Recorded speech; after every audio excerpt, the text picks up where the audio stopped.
Hey everybody, it's your old pal Steve Moore here, owner of Run More, this fabulous brick and mortar running shop located in Westminster, Maryland. Today we'll be talking about the brand new Brooks Hyperion Elite 4.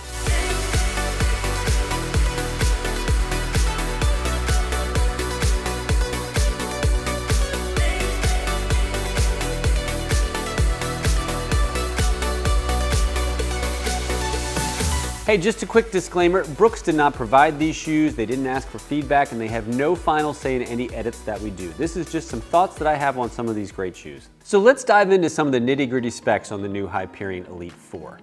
So this is a $250 carbon-plated racing shoe. It weighs 7.2 ounces, and this is a unisex shoe, so it's 7.2 ounces across the board. It has a stack height, unlisted, it's a high stack height Brooks shoe. It has an 8mm drop, and it features Brooks' brand new DNA Flash 2 midsole. So who is the Brooks Hyperion Elite 4 for? Well, quite honestly, this is definitely a racing shoe. Not only just the bells and whistles and the carbon plate, but the price point really sets this aside as as a fast race day shoe. And I wanted to compare it to two other shoes.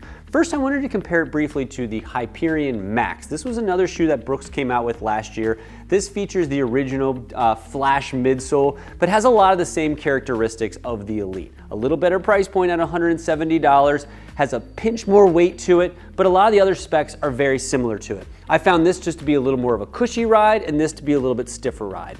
And then I also wanted to compare it to another carbon-plated shoe that came out the exact same day as the Elite 4. This is the Hoka Cielo X1. So this is another performance racing carbon-plated shoe from a competitor. As you can tell just by the stack height, they really went for an oversized midsole on here, and this is a little bit lower profile. Interestingly enough, they're both characterized as max cushion carbon-plated racers, but you can just tell aesthetically how different they are, and I'll tease it a little bit here. They perform a little bit differently as well, but we'll get into that in just a minute. So, who is the new Brooks Hyperion Elite 4 made for? You guessed it, this is a race day shoe, and this is probably for somebody who's looking to take their running to the next level. Obviously with a $250 price point and a carbon plate to it, this isn't something that might be in your everyday rotation, but if you're somebody who's a Brooks fan or looking for a nice fast shoe, this is certainly one that can be put into your rotation pretty quickly. I wanted to compare it to another carbon plated shoe that came out the exact same day. This is the new Hoka Cielo X1, and you can tell, very different looking shoes. Pretty similar price point, pretty similar drop, both called max cushion carbon plated racing shoes, but just even aesthetically and the stack heights between the two, they're very different. We're gonna kind of talk into some of those differences in just a minute here, but I just wanted you to take a peek-see at two different very popular shoes that came out the exact same day, both with similar goals. So I will say, just pulling back the curtain a bit, I was so excited for this shoe. I've run in a lot of Brooks stuff, and one of the shoes last year that I loved the most was sort of a companion shoe to this, was just the Brooks Hyperion Max, which was like an everyday trainer that didn't have the carbon plate to it. So this was like right in my wheelhouse to find something that was similar to a Hyperion Max as an everyday trainer, but more race performing. But I will tell you, when I put this on, the first thing I noticed right away was it wasn't all that comfortable. You know, I definitely put it on and I felt extremely stiff out of the gate. And like, I didn't necessarily have that in the Hyperion Max trainer version. This felt, even though they're considered the same stack height and such, this just felt much more, I don't know, forgiving underfoot. And I guess, this has a carbon plate to it, so it is gonna be a little stiffer, but it was very stiff. And I guess the other thing I noticed right away was like, it was kind of awkward to put on. Again, I understand that we're trying to make sure that we're trimming weight wherever we can, but like this little booty thing kind of collapsed on itself. It just took a little bit of playing to get it sort of the way that I wanted it to. And then when I started walking around to it, I was like, boy, this is stiff coming out of the gate. And it was also very loud. Like even before I got out and started running in it, I found this shoe to be extremely loud. So like, I don't know, when I first put it on, I had some trepidation and a little bit of like, I don't know if I'm gonna like this shoe all that much. And within the first mile, quite frankly, I was like, I hate this shoe. It did not feel good underfoot. It felt so stiff. And I like stiff shoes. Like I prefer a stiff shoe over a soft shoe, but this almost felt even too stiff for me. But I will say, as I was running, it got better and better and better. So I will say, like, I did the first run I did in this, I did like a 5-mile progression run where I basically went from like half marathon pace down to 5K pace. And the faster I ran, the better this felt. And I will tell you, kind of going back to how I was comparing this to the Hoka shoe a minute ago, I found this shoe, I found the Brooks Hyperion the Brooks Hyperion Elite 4 to be much more manageable, much more easy to sort of harness its powers, Where on a shoe like the Hoka shoe that I found that's so oversized and so much cushion to it, I find it to be a little hard to tame, and I can find myself weaving around a little bit more.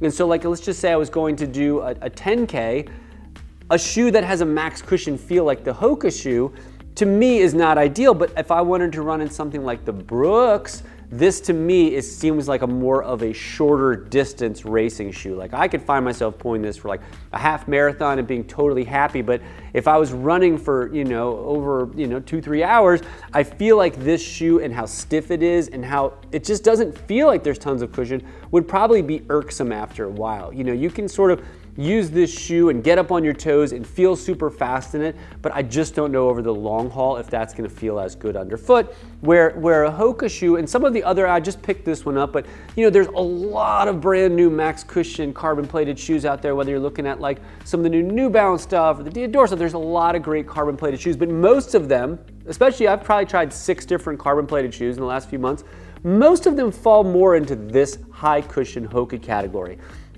And for a lot of people, they might not want that. So I actually think that, well, personally for me putting it on, I was not wowed or blown away with the Brooks Hyperion Elite 4, but sort of conceptualizing like what I would use this shoe for and how it felt when I was going faster. This to me, as long as I was using in the appropriate distance, would probably come on my foot faster than some of the other carbon plated shoes, even though when I first put it on, I was kind of like, meh, and there were some little things on this that I actually preferred over some of its competitors. Little things, I love these laces. This new lace technique that we've seen now in a few different shoes, not just from Brooks, but some competitors, it really locks the shoe in really well, and it doesn't come untied, and it just feels more secure. I know it's those little things, but like when you're spending $250 on a pair of shoes, making sure that the shoe doesn't come untied frequently is a good thing. And making sure your foot feels kind of secure and not too hot is a good thing. And like, I have a really fat foot, I have some bunion issues and such. This shoe, unlike some other carbon plated shoes, gave me plenty of width. So there's a lot of positive things in this shoe. I guess just like anything else, it's making sure that the things that are important to you in your racing shoe and the distances that you're racing line up with an expensive carbon plated shoe that you're looking for. And I think, again, for something that's shorter, maybe half marathon and down, personally, this would be something that I could pull out frequently and more often than some of the other carbon plated shoes I have in my rotation.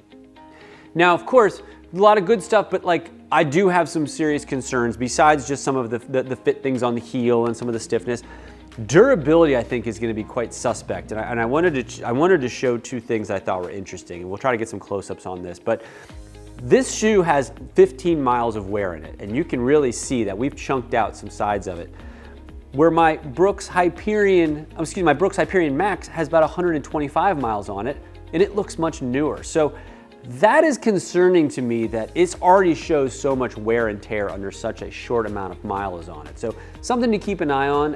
And again, it just could be the way that I'm running on it, but that's certainly not something that you want to see on just such few miles. So we'll see how that goes, and we'll see how well that the upper holds on this one. It seems nice and secure, and I like the way that you can kind of see through it, but we'll see if any stitchings come undone, because I always get wearisome when I can see this type of like see all the way through the shoe. If that's something that's going to annoy me, or if weather days are going to bother me. I mean, I only ran this on perfect days thus far, but these little things can sometimes be irksome depending on the weather out there. I hope that helps answer some of the questions on the new Brooks Hyperion Elite 4. If you have any questions on this particular model or any other Brooks shoes out there, feel free to leave it down below. We'll try to get back to you as soon as we can.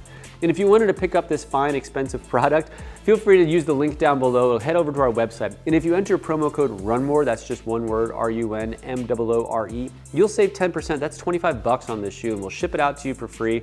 And then you can give us some feedback as well on it, which we'd love to hear. Thank you so much for watching our channel. And if you find yourself in the greater Westminster, Maryland area, stop on by and say hello, like and subscribe. It certainly helps us and all that good jazz. Happy running, happy 2024 trail running, all that good stuff. Thanks so much, and we'll see you around town.